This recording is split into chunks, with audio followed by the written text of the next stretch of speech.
What's up, guys? Welcome back to my channel. So happy to have you back. Today we will be reviewing Love After Lockup. And we're just gonna hop right into it because it was drama, it was craziness, it was everything. The reason my review is late is because I've been sick and I lost my voice like the night that it premiered.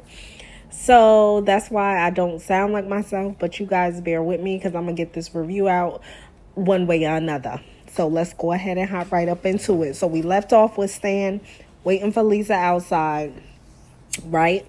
So Stan sees Lisa and she looks just like a boy. Like she wasn't even exaggerating. I thought she was exaggerating. I was like, yeah, right, Lisa. Like how much of a boy could you look like?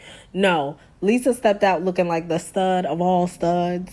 Um you could tell she's been having fun with the ladies while she was in there. Yeah, she really looked like a teenage boy walking out to Stan. Her and Stan look very odd together. I was just looking at them just like, wow, this is a match. This is a match I couldn't have made up. Uh you could tell, but Stan is pleased. He's pleased by what he sees. So you can tell he got a little kink, maybe a little kink for, I don't know, boys.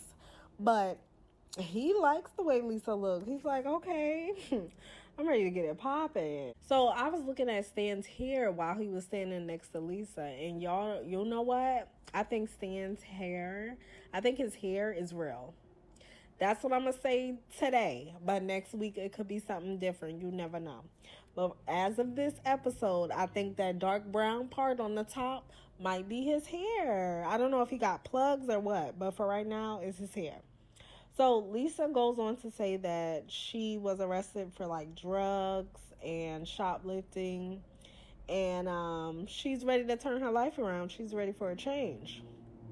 So they get in the car, and Stan pulls out a wig, and Lisa hates the wig. As I suspected, she was just like, "What is this, honey? Like, this is not the wave." Lisa told Stan, the man, that he could put the wig on. He could wear it. I know that's right, Lisa, because ain't nobody got time for that. Stan, take the toupee off, put the wig on. Stan looks really creepy in his confessional. He's rubbing his hands together and he's like, "We finally got time to be alone. I plan on getting her alone, putting that wig on, and doing something real gross and disgusting." I was like, oh my God, this is gross. So they're driving, and Stan alludes to the fact of, "Look at how you got me, baby. Look at how you got me." And he looks down, and I'm just like, this is the most disgusting thing I ever seen in my life. Stan the man really wants people to think that he's that guy, and it's just not giving what he thought it was supposed to have gave. And then we go over to see Britney and Ray.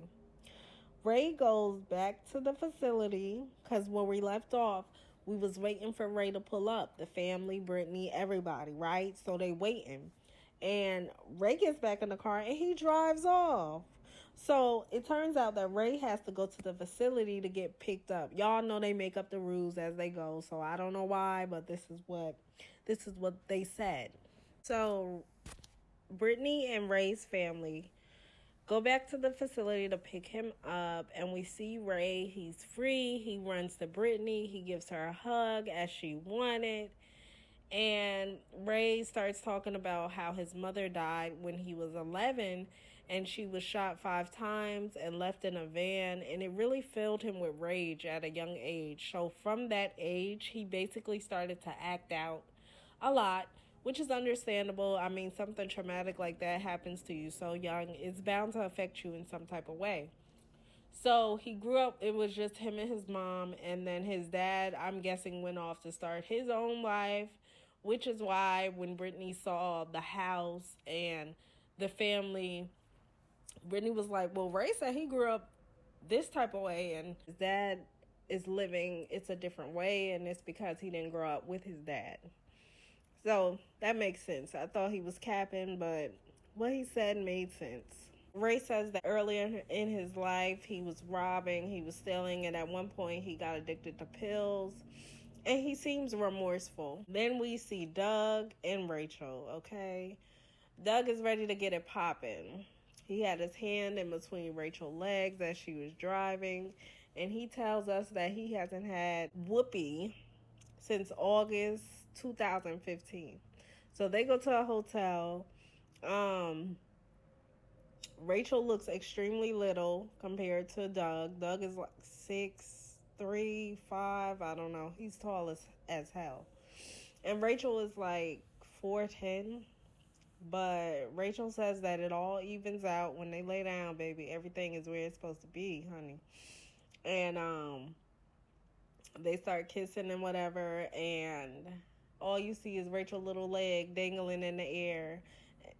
And Doug is like, y'all gotta go. Y'all gotta get out, because it's time to get it popping. So then we see a new couple, Anissa and Jeff. Okay, wow, okay. So immediately all I see is a lot of grass and trees. So wherever they live is country. They automatically remind me of this older couple from previous seasons of Love After Lockup. It wasn't even an older couple. It was like, I think the guy name was Jeff too. And maybe it was Lisa and Jeff. I don't know, but she was like a cougar, and Jeff kept standing her up. And she was like, I'm through with Jeff. Anyway, they remind me of them. It's like a remake of them. So Anissa says that she's been a cougar. She says that her first husband was young and he gave her everything that she wanted, and he was a young hottie. So her and her friend are driving to go dress shopping, wedding dress shopping. And she says that she's been with Jeff for 11 years. And turns out he has gotten out before and he dodged her ass. So basically, he was like, you know what? I'm out, but I don't want to see you. I don't want to see you. I'm going to dodge you. Yeah, I know we've been talking, but I'm going to stand you up. So her friend asks Anissa in the store, she's like, do you think he's going to show up this time? And the saleswoman was definitely in their business. She was like, well, what makes you think he's going to show up again? Ma'am, don't you have other customers you need to be helping? Why are you over here? So Anissa was like, well, I have faith and I trust him. Basically, Anila likes being heartbroken. Anissa's friend doesn't think that Jeff is real. So basically, Anila is delusional because nobody's ever around when she talks to Jeff or anything like that. So her friend's like, I don't even think he's real. But I'm a fancy her by going dress shopping with her and woo woo woo. So then we see Dante and Nicole, and Dante is getting her hair dyed blonder because she's definitely a blonde. So let's go blonder. Her mom is doing it, and her mom tells her, do you feel comfortable now that I married a woman? And Nicole's like, well, it is a little different. I mean, she was my aunt and now she's your wife. Shit like that. That doesn't make any sense. Dante is on his way to see Nicole, and he's hoping that he can spend the night, their first night, together. Nicole tells her mom that she's been texting her ex, Zach. That's who she was texting last night, that we seen her texting somebody, and she was like, I'm out. And they was like, oh, yeah, come on. So she's been texting Zach. Mom says that honesty is the best policy, and she knows that her daughter is materialistic, which is obvious. So Nicole said, her mom asked her, so what are you going to do? Like, how are you going to take care of yourself? And she's like, I don't know. Maybe I'll just let Deonte take care of me for a while, for a little bit. Real blonde girl shit. So Dante walks in, and I don't know if it was Halloween or what, but it was like murder written on the windows, and it was stuff hanging. So I'm hoping that's not how she just decorates her home. I'm hoping that's like, it was Halloween.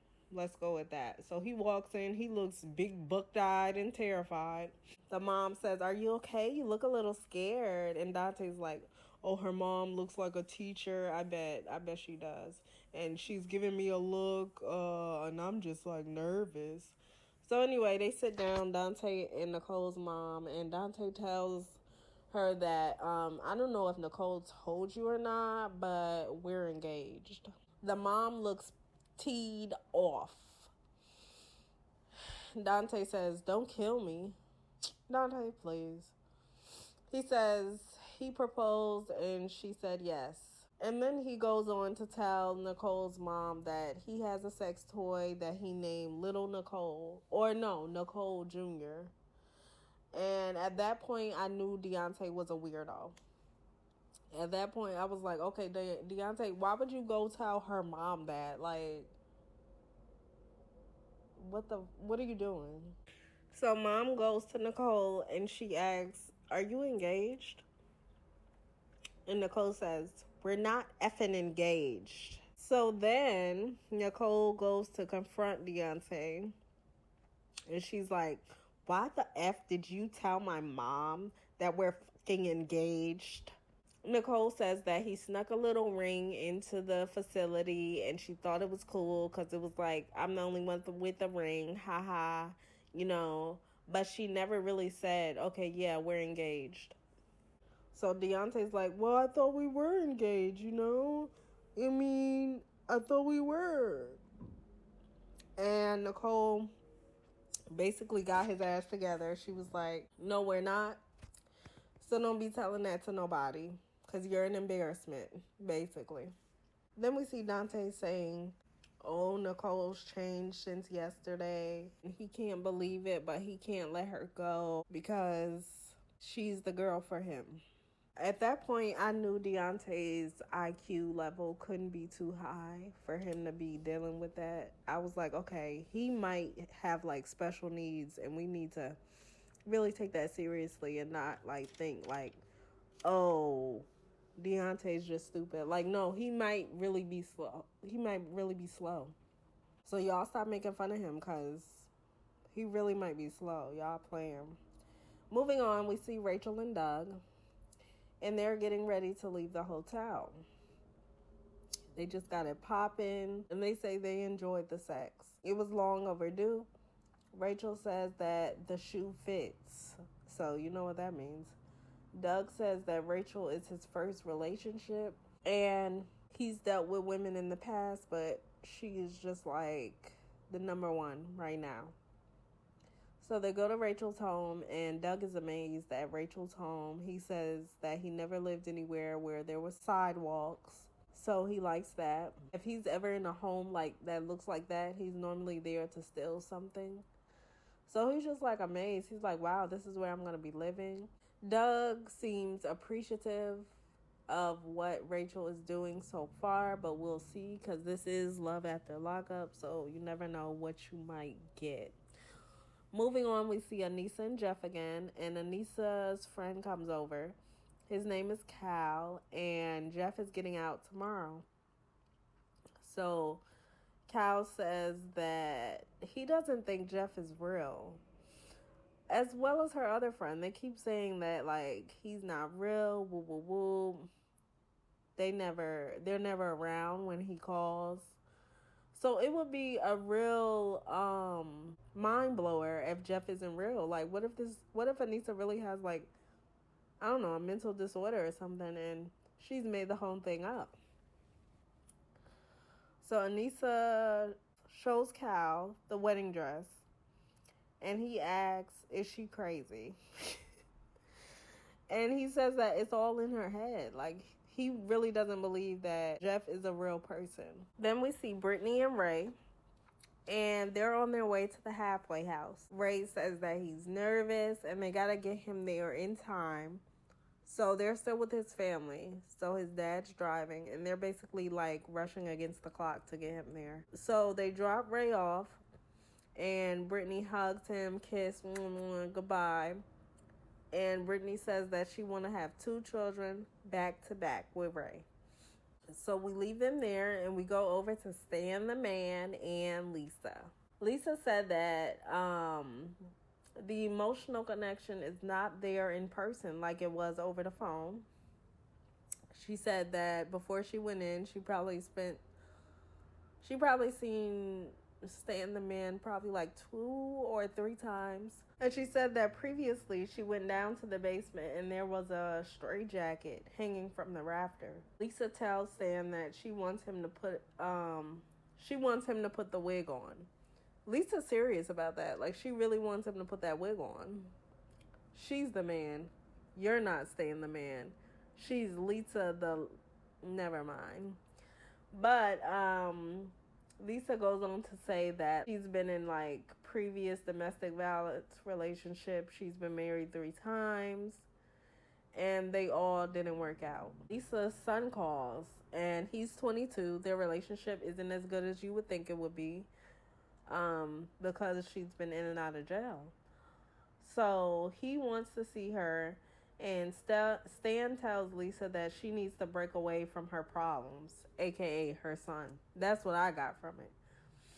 Stan says that Lisa is more focused on her family and says that if she didn't have any kids or family, everything would be great. Well, Stan, she does. This is not a 25-year-old. This woman had a life before you. And, I mean, it's things she got to deal with. She can't just hop out of jail and hop on your stick. So, that sums up what we got from Love After Lockup so far. Next week, I will sound better, and I will be over this nasty little cold. Summer colds are the worst. But I appreciate you guys listening. Go ahead and give the video a like. Go ahead and subscribe if you're not subscribed yet. And I will see you on my next video. Ta-ta.